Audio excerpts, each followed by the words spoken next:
जिल्लानि थिनालि मोनसोरगाव दिनै बड'लेण्ड आर्ग अर्गानिक प्रडिउसार कम्पानि एलटिडिनि ग्रेन्ड हार्वेस्ट प्रग्राम काम opening ceremony of custom hiring सेन्टारखौ बेखेवदों।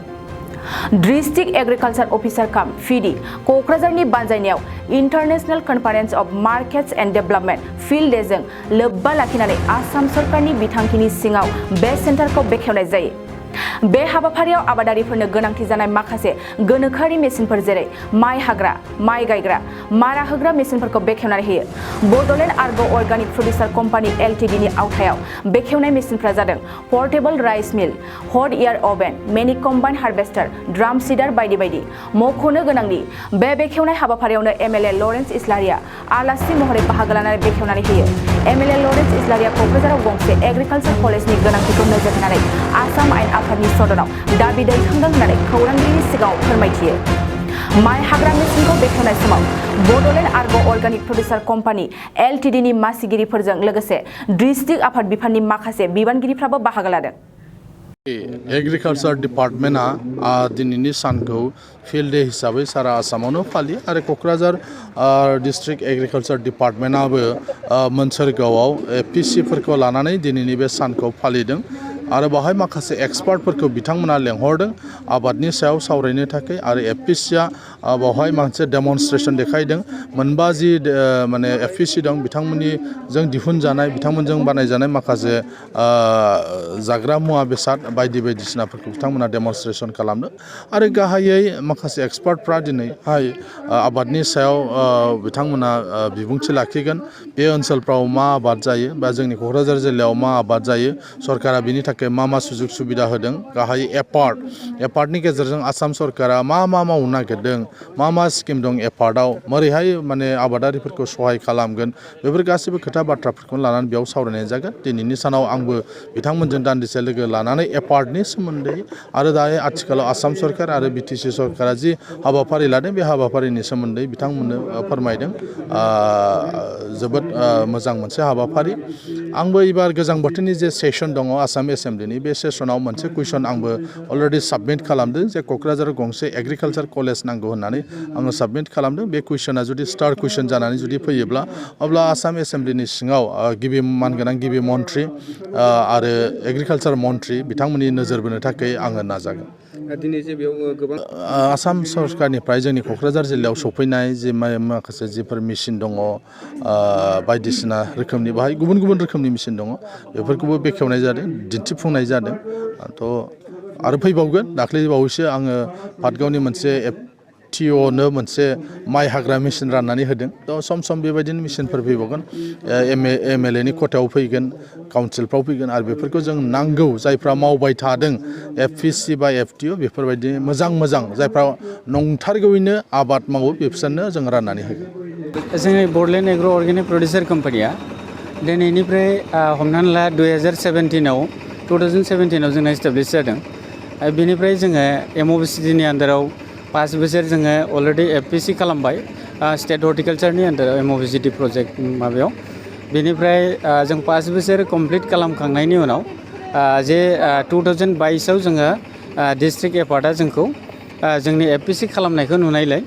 जोंनो अलरेडि कास्टम हायरिं सेन्टार जोंनो ग्रान्ट खालामना होनाय जायो आरोखि। दा बे कास्टम हायरिं सेन्टारखौ जोङो 2022आव मोननाया कमप्लिटलि जोङो थांनाय आगस्ट मासाव कमप्लिट मेसिनारिखौ मोनफुंजोबदों। बेहाय बे मेसिनारियाव कम्बाइन हार्वेस्टार, ओमफ्राय मेनि राइस मिल आरो ट्रेसार एक्सेल दङ, रेपार दङ, ड्राम सीडार दङ, ओमफ्राय सीड ड्रिल दङ, ओमफ्राय मा होनो पेडि ट्रान्सप्लान्टार दं। बेखिनि मेसिनखौ जोङो अलरेडि आगस्ट मासाव मोनफुंनानै बाखि मेसिनखौ जों जुदियाव सिजनेल जों इउज खालामनो हायाखैबाबो कम्बाइन हार्वेस्टार आरो रेपार बे ट्रेसार एक्सेलखौ जों गोबां फार्मार्सनि थाखाय मोजां हाबा मावनो हादों। आरो जों फार्मार्सफोरखौ बांसिन लाभबान खालामनो थाखाय जोङो गोबां रेट खालामनानै जों खामानिखौ मावनाय जायाखै। कम्बाइन हार्वेस्टारनि थाखाय जोङो बिगायाव 800 थाखा लानाय जादों। माखासे मेनुवेल जायफोर लेबार मावग्रा बिसोरनि रेटखौ नायनानै जोङो खम खालामनायनि 800 थाखायावनो जों फसायनाय बायदिखौ मावना होनाय जादों। आरो बेजों लोगोसे प्लास रेपारखौबो सासे मेनुवेलि माइ हाग्राया जेसेबां रेटआव हायो बे रेटजोंनो हानायबो जायो मारा होनायबो जानायखाय जोङो 350 थाखा रेटआवनो जोङो गासैबो फार्मार्सनो एभेलेबेल खालामना होनाय जादों आरो बेजों लोगोसे जाहाथे जों गासैबो फार्मार्सफ्रा मोजां मोननानै जोंनि एग्रिकालचार डिपार्टमेन्टजों डिस्ट्रिक्ट एग्रिकालचार डिपार्टमेन्टजों बयबो जाहाथे बिसिनि निर्देश बायदि खामानि मावथों होननानै आरो बयनिबो माबाया बांसिन लाबालाब जाथों होननानै जों बेखिनिखौ मावदों आरोखि ओमफ्राय दा बेजों लोगोसे जोंनि 2017 निफ्राय स्टेट गभर्नमेन्टनि जितु MOBCD प्रजेक्ट बे MOBCD नि प्रजेक्टआव जों गोबां खामानि मावबोबाय गोबां खामानि मावनायजों लोगोसे जों दिनैनि दिनाव अर्गेनिक प्रडाक्टखौ एक्चुअलि नैबायदि भेलु एडिसन खालामनानै जों मार्केटिं खालामबाय आरो अलरेडि जोंहा कारिगाव नेशनेल हाइवे सेराव मोनसे आउटलेटबो खालामनाय जादों मुनलाइट हटेल मोखाङाव दा जों बाहाय जोङो थांनाय जुन मासनिफ्राय दिनैसिमाव जथेस्थ' 2,50,000 नि अलरेडि बाहाय जों सेलिंबो खालामबाय जोंनि अर्गेनिक प्रडाक्टखौ बेहाय जोंनि अर्गेनिक प्रडाक्टआ बाहाय गोबां भेराइटि प्रडाक्टखौ जों अर्गेनिक हिसाबै जों बेखौ नायबिजिरनायनि गेजेरजों अर्गेनिकखौ जोङो अर्गेनिक प्रडाक्टफोरखौ जों भेलु एडिसन खालामनाय जादों ओमफ्राय जोंनि मेन प्रडाक्टआ जाबाय आरो हालदै आरो हाइजें ओमफ्राय बेजों लोगोसे जों गोबां थास' ओमफ्राय बिदिनो साहापात ओमफ्राय बिदिनो ग्रिन टि स्टेभिया ककलिं खारदै ओमफ्राय जोसा माइरं बेफोरखौबो जों बाजाराव बेबायदिनो फानबायनाय जादों आरोखि दा निस्सय जोङो दिनैनि दिनाव नुनो हादों जे बे जोंनि APC थ्रुयै बेखिनि खामानि मावनायाव निस्सय जों जायफोर बायनानै जाग्रा बिथांमोनखौबो जोङो